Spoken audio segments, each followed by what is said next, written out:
नमस्कार दोस्तों, स्वागत है आपका हमारे यूट्यूब चैनल एएस अकेडमी में। आज हम इस वीडियो में चर्चा करेंगे सीटेट एग्जाम 2024 की पूरी रणनीति के बारे में। आपको पता होगा कि पिछली बार हमारे सीटेट के एग्जाम में 23 लाख स्टूडेंट्स बैठे थे। 23 लाख से ज़्यादा ही थे, लेकिन जो पास हुए थे सिर्फ और सिर्फ 4 लाख स्टूडेंट्स पास हुए थे। और 4 लाख स्टूडेंट्स पास होना बहुत ही कम प्रतिशत माना जाता है, लेकिन इसी आंकड़े को ध्यान में रखते हुए हम आपके लिए वीडियो शेयर कर रहे हैं। आपको मैंने बिल्कुल क्लियर और पहले ही बता दिया है सूचना के तौर पर कि यदि आपने अभी तक सीटेट परीक्षा 2024 की तैयारी बिल्कुल भी नहीं की है तो चिंता करने की बात नहीं है, क्योंकि बहुत से लोग ऐसे हैं जो तैयारी नहीं कर पा रहे हैं, साथ में जॉब करते हैं या कुछ माताएं बहनें गृहिणी हैं, इसके कारण वो तैयारी नहीं कर पाती हैं। तो उनके लिए परेशान नहीं होना है, इस वीडियो को देखना है और ध्यान से समझना है। यदि आपने अच्छे से समझ लिया तो मान के चलिए कि आपको 90% प्रॉफिट होगा इस वीडियो देखने के बाद। जैसा कि सबसे पहले तो हम चर्चा करेंगे पेपर के बारे में। आपको पता है कि गारंटी से आप 105 प्लस अंक ला सकते हैं, ये बिल्कुल तय है यदि आपने इस वीडियो को फॉलो किया तब।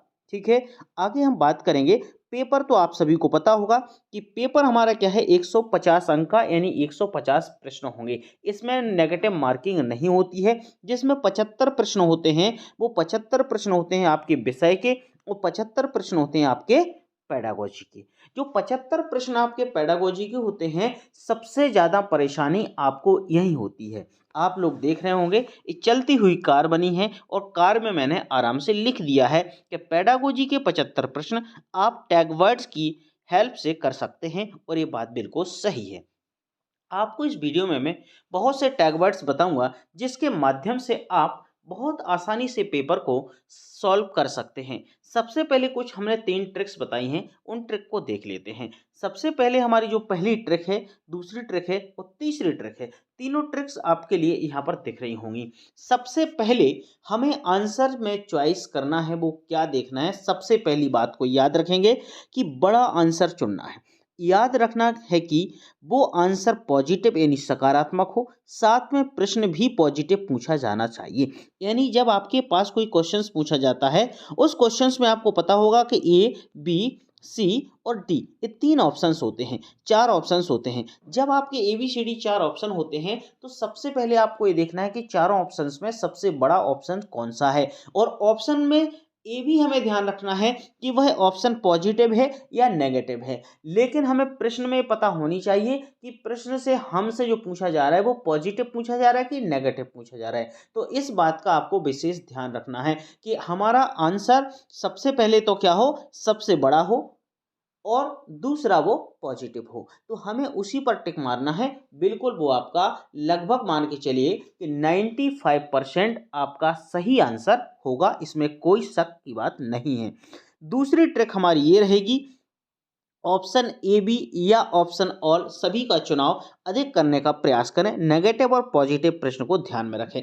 यानी आपको इस बात का ध्यान रखना है कि जब आपके पास 4 ऑप्शंस होते हैं, जैसे कि ए बी सी डी, इन चारों ऑप्शंस में आपको सबसे पहले तो ये ध्यान रखना है कि कभी कभी पूछा जाता है कि ए और बी होगा, या फिर केवल ए होगा, या फिर केवल सी होगा, या फिर बी और डी होगा, या फिर हो सकता है वो बी सी डी पूछ ले या ए बी सी पूछ ले। तो आपको कोशिश ये करनी है कि यदि क्वेश्चंस में ए और बी ऑप्शन दिया है, यानी ए और बी दिया है, तो आपको अधिकतर ए और बी पर ही ध्यान देना है। और जब ए बी नहीं दिया गया है या फिर उसमें ऑप्शन में दिया जाए कि ऑल यानी सभी सभी सही हैं, तो फिर आपको सही पर ही टिक लगाना है, जिससे आपके आंसर के सही होने के चांसेस 95% बन जाते हैं। ठीक है। तीसरी बात, आपको ये देखना है कि चारों ऑप्शन में 2 ऑप्शन देखें, ऐसे देखें जो आंसर नहीं हो सकते हैं, उसके बाद 60-40 रेशियो में आंसर दे दें। सबसे पहले आपको इसमें बात ये ध्यान रखनी है कि 2 आंसर, यानी आपको ए, बी, सी और डी, इन चार ऑप्शंस में 2 ऑप्शन ऐसे निकाल देना है कि जो बिल्कुल हो ही नहीं सकते हैं। सपोज दैट ए आंसर नहीं हुआ और आपका सी आंसर नहीं हुआ, आपको पता चल गया कि अब आपके पास 2 ऑप्शन ऐसे हैं बी और डी के ये आंसर हो सकते हैं। लेकिन अब इसमें हमें ये गैस करना पड़ेगा, ये समझना पड़ेगा कि यदि हमारा डी हमें 60% लग रहा है और बी हमें 40% लग रहा है, तो हमारे लिए यहाँ पर 60% यानी डी पर ही टिक लगाना है। और डी पर टिक लग गया मतलब उसके आंसर के सही होने के चांसेस 95% से ज़्यादा हो जाते हैं। ठीक है ना। तो ये 3 बातें आपको विशेषकर ध्यान रखनी है। आप इनका स्क्रीनशॉट ले लीजिएगा और आपको कभी भी परेशानी नहीं होगी। शायद आपने इन तीनों बातों को याद रखा तो आपको 100% सफलता मिलने वाली है। ठीक है। अब हम बात करेंगे कुछ टैग वर्ड्स की। आपको जैसा मैंने पहले ही बताया है कि मैं आपको यहाँ पर कुछ टैग वर्ड्स बताऊंगा जो हमारे पॉजिटिव होंगे और नेगेटिव होंगे। सबसे पहले आप लोग देख रहे हैं ये टैग वर्ड्स, यानी सबसे पहले पॉजिटिव टैग वर्ड्स और दूसरे नंबर पे लिखे हमारे नेगेटिव टैग वर्ड्स। ठीक है। जहां तक हमें कोशिश करनी है पॉजिटिव टैग वर्ड्स को छांटना है। पॉजिटिव टैग वर्ड्स के बाद हमें नेगेटिव भी देखना है। यदि हमें पॉजिटिव मिल जाते हैं तो आंसर हमारा सही हो जाएगा, नेगेटिव मिल जाएंगे तो भी आंसर हमारा सही हो जाएगा। लेकिन हमें ये पता होनी चाहिए कि कौन से टैग वर्ड्स नेगेटिव है और कौन से टैग वर्ड्स पॉजिटिव है। ठीक है। सबसे पहले हम बात करेंगे पॉजिटिव टैग वर्ड्स की। आप इसका स्क्रीनशॉट जरूर ले लीजिएगा जिससे आपको परेशानी ना हो। ठीक है।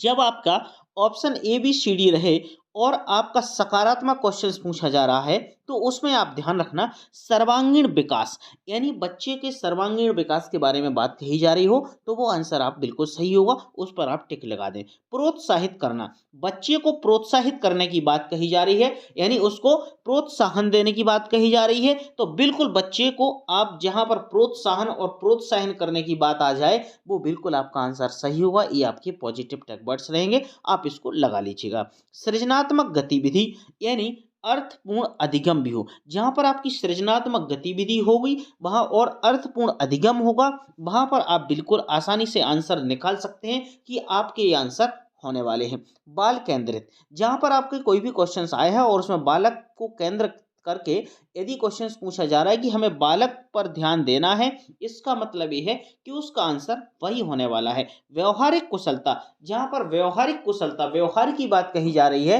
वहां पर आंसर आपका वही वाला होगा। इसके साथ जिज्ञासा, जहां पर बच्चों में एक जिज्ञासा की बात कही जा रही है कि बच्चों में सीखने की जिज्ञासा है, और समावेशी शिक्षा यानी समावेशी शिक्षा की बात कही जाए या जिज्ञासा की बात कही जाए तो आप पॉजिटिव टैग वर्ड्स में देखिएगा और उसको फट से आंसर लगा दीजिएगा। इसके बाद लोकतांत्रिक और प्रजातांत्रिक वातावरण, यदि जहां हमारे लोकतंत्र और प्रजातांत्रिक वातावरण की बात होती है वे पॉजिटिव टैग वर्ड्स होते हैं और उसको आप आसानी से आंसर लगा सकते हैं। साथ में हमारे दैनिक जीवन से जोड़ना, जब बच्चों को हम पढ़ाते हैं और उनके दैनिक जीवन से जोड़ते हैं तो वो पॉजिटिव टैग वर्ड्स में आते हैं, और बच्चों को दैनिक जीवन से जोड़ के जब सिखाया जाता है तो बच्चे बहुत ही आसानी से सीख लेते हैं, इसलिए उसको पॉजिटिव टैग वर्ड्स कहा जाता है। विविध गतिविधियां और सकारात्मक सोच, जब हम बच्चों को विभिन्न तरीके की गतिविधियां सिखाते हैं और एक सकारात्मक सोच के साथ बताते हैं और सक्रियता के साथ उनको सिखाते हैं तो ये हमारे क्या होते हैं पॉजिटिव टैग वर्ड्स होते हैं। और यदि ये टैग वर्ड्स आपके किसी भी प्रश्न में मिलते हैं तो आप ध्यान रखिएगा, इसको बिल्कुल आप आंख बंद करके इन पर टिक लगा देना, ये आपका आंसर पक्का फाइनल ही होगा। लेकिन आपका बात कही जा रही है इतनी कि आपको पॉजिटिव पूछा जाए उसमें क्वेश्चन को देख लीजिएगा कि पॉजिटिव बात कही जा रही है तो आपको पॉजिटिव टैग वर्ड्स लाना है और उस पर आपको टिक लगा देना है, आपका आंसर 100% सही होने वाला है। ठीक है। आगे हम बात करेंगे नेगेटिव टैग वर्ड्स की। यदि आपके प्रश्न में केवल, मात्र, सिर्फ, ही, ओनली, ये जो 4-5 वर्ड तो खासकर याद रखना है आपको, केवल, मात्र, सिर्फ, ही और ओनली, ये शब्द आ जाएं तो आप 100% मान के चलिएगा कि वो आपका क्वेश्चन का आंसर हो ही नहीं सकता है। यदि आपको नेगेटिव बात पूछी जाए तो बात 1% अलग है, लेकिन आप 99.9% मान के चलिए जिस प्रश्न के आंसर में ऑप्शन में ए बी सी डी में किसी में भी केवल, मात्र, सिर्फ, ही और ओनली शब्द हो, ये आपका कभी आंसर नहीं हो सकता है।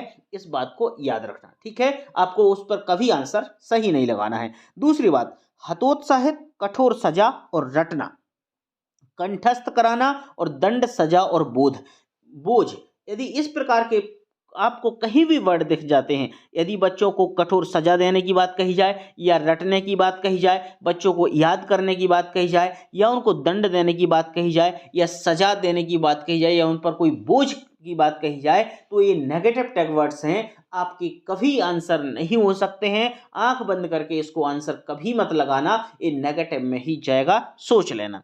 पुस्तक केंद्रित, शिक्षक केंद्रित, बच्चे की कहते हैं बाल केंद्रित कहा जाए तो पॉजिटिव होगा, लेकिन शिक्षक केंद्रित और पुस्तक केंद्रित होगा तो वो नेगेटिव टैग वर्ड में जाएगा, इस बात को याद रखिएगा।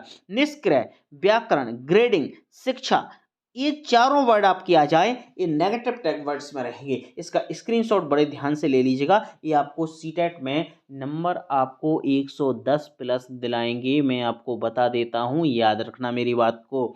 लैंगिक असमानता, रोजगार, व्यावसायिक या फिर सीमित व्याकरण या बलपूर्वक बोलने का मौका नहीं देना या व्याख्यान या व्याख्या करना आदि, इस प्रकार के कोई भी टैग वर्ड्स आपको मिलते हैं तो ये आपके नेगेटिव टैग वर्ड्स होते हैं और ये आंसर बिल्कुल नहीं होते हैं। इसलिए आपको ध्यान रखना है और सही बात को समझना है और इस टैग वर्ड्स को याद रख लेना, मन में बिठा लेना। कभी भी आप प्रश्न पत्र करने बैठें तो इस टैग वर्ड की सहायता से आप प्रश्न पत्र करेंगे तो आपको आसानी होगी। आप चाहें तो इस वीडियो में जो भी मैं बता रहा हूं इसको आप नॉर्मल पेपर अपने घर में अभी भी करके देख सकते हैं, इस प्रकार से सोच सकते हैं तो आपको आइडिया लग जाएगा कि यार ये जो मैं ट्रिक बता रहा हूं ये कितनी कारगर सिद्ध होने वाली है। क्योंकि आपको बता दूं, सीटेट में 23 लाख स्टूडेंट्स बैठे थे जिसमें से 4 लाख स्टूडेंट पास हुए। आप सोच सकते हैं सीटेट का पेपर कैसा आएगा। इसलिए आपको इन चीज़ों पर कमांड बनाना बहुत ज़रूरी है, इन बातों को याद रखना बहुत ज़रूरी है और आप इसका स्क्रीनशॉट ज़रूर ले लेना जिससे आपको परेशानी ना हो। इन तीनों बातों को भी याद रखना है। ये जो तीनों बातें मैंने आपको बताई हैं, इन तीनों बातों को विशेषकर आपको ध्यान रखना है ना। ये जो 3 ट्रिक्स आपको बता रहा हूं मैं, इन तीनों ट्रिक्स को आप याद रख लीजिएगा। सबसे पहले बड़ा ऑप्शन आपको ध्यान रखना है और पॉजिटिव होना चाहिए। दूसरा ऑप्शन ए और बी या फिर ऑल सभी पर टिक लगाना है। तीसरे में आपको देखना है कि ऑप्शन 2 हटा देना है और 2 में आपको ऑप्शन 60-40 के रेशियो में आंसर आपको लगा देना है। ठीक है, ये बात आपको सारी चीज़ें क्लियर हो गई होंगी, अब आप लोग समझ गए होंगे। अब मुझे पूरी उम्मीद है कि ये वीडियो आपके मन में बिल्कुल ऐसे बैठ गया होगा जैसे आप किसी गाने को सुन रहे होंगे और आपने याद कर लिया होगा। तो मुझे उम्मीद है कि इस वीडियो को आप लाइक करेंगे, शेयर करेंगे, जाते जाते चैनल को सब्सक्राइब जरूर करेंगे, जिससे हम और भी वीडियोस आपके लिए इसी तरीके से इसी ट्रिक के साथ लाएंगे। मिलते हैं नेक्स्ट वीडियो में नेक्स्ट टॉपिक के साथ, जब तक के लिए नमस्कार, गॉड ब्लेस यू।